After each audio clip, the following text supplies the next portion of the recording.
In setup, you make sets in all directions to score as many points as possible.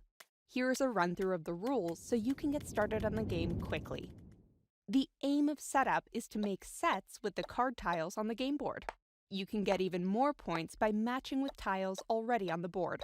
The more card tiles in the sets you make, the more points you get, and the more spaces you can move on the game board. The winner is the first player to reach the finish line.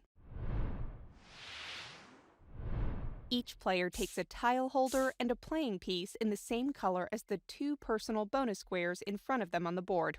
Place the playing pieces on the setup square.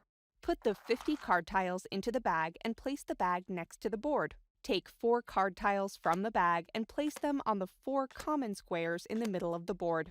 Each player then takes 4 card tiles from the bag and places them in their own tile holder. Make sure to keep them hidden from the other players. These 4 card tiles are your own hand. Then take 4 more card tiles from the bag and place them next to the board with the numbers facing up so that everyone can see them. These 4 card tiles are the common hand. There are 5 different suits: stars, hearts, diamonds, clubs, and spades. And there are 50 card tiles with the numbers 1 to 10 in each suit. A set consists of at least 2 card tiles. There are 2 types of sets: same numbers but different suits, and consecutive numbers in the same suit. You play setup in turns. Let's jump in mid-game to see how that works. When it's your turn and you make a set, you do so by placing 1 or more card tiles from your own hand, from the common hand, or from both. You may place your card tiles on your 2 personal bonus squares, and you may place them on the 4 common squares in the middle of the board. Card tiles may be placed on top of other card tiles on the game board. If there are fewer than 4 players, you use the extra personal bonus squares as common squares. After making 1 or more sets, the player moves the playing piece the same number of spaces on the board as the number of points they have scored. If other players have scored bonus points, those players can also move their playing pieces. Then the player must replace the card tiles they just used by taking new card tiles from the bag, filling up the common hand first, then their own hand.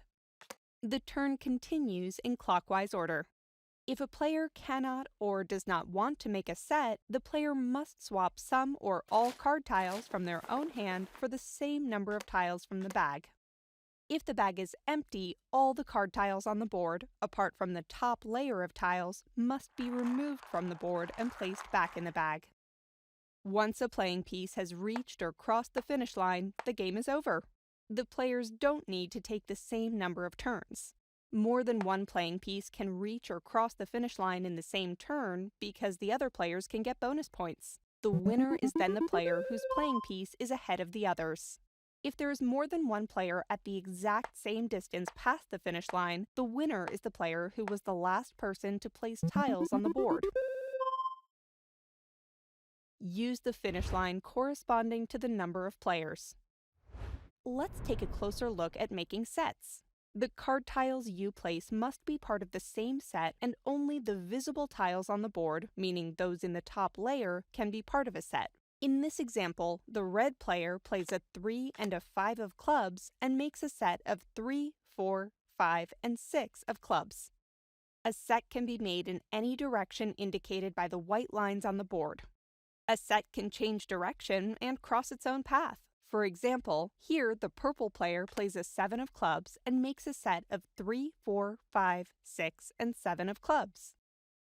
Card tiles you place can also become part of multiple sets. Simply by placing a 3 and a 5 of stars, the yellow player makes 3 sets with tiles already on the board. 3, 4, and 5 of stars make one set, 5 of spades, 5 of stars, and 5 of clubs make another, and 3 of stars and 3 of hearts make a third set. Let's see how points are awarded by looking at the yellow player's 3 sets. Each tile is worth 1 point, and a tile is only counted once regardless of the number of sets it's part of. This means that the yellow player scores 6 points. A player can also score bonus points on another player's turn. That happens if the player whose turn it is has made a set with one or both card tiles on the other player's personal bonus squares. So when the yellow player made sets with the card tiles on the green player's personal squares, the green player receives 2 bonus points and can move their playing piece ahead 2 spaces. Each player must keep an eye on their own personal bonus squares and check whether the card tiles on their bonus squares are part of the sets just made by the player whose turn it is. If the player does not notice this before the next player takes their turn, the player will not receive any bonus points. You may make a player aware of their bonus points, but you don't have to. Now you're ready to play. The youngest player starts. If there are 4 of you playing, you can also play setup in teams of 2. The objective in this version is to avoid being the team with the playing piece in last place when the first playing piece reaches or crosses the 4-player finish line. The same rules apply, but with the following differences. There are 2 teams with 2 players on each team.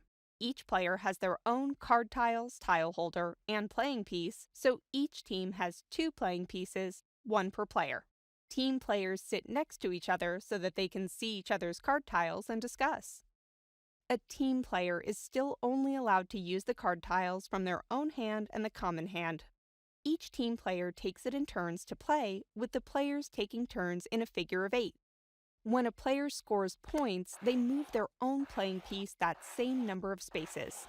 It's still possible for players other than the player whose turn it is to score bonus points if the card tiles on their personal bonus squares are part of the set or sets played. This means that the player whose turn it is can give both their teammate and their opponents bonus points.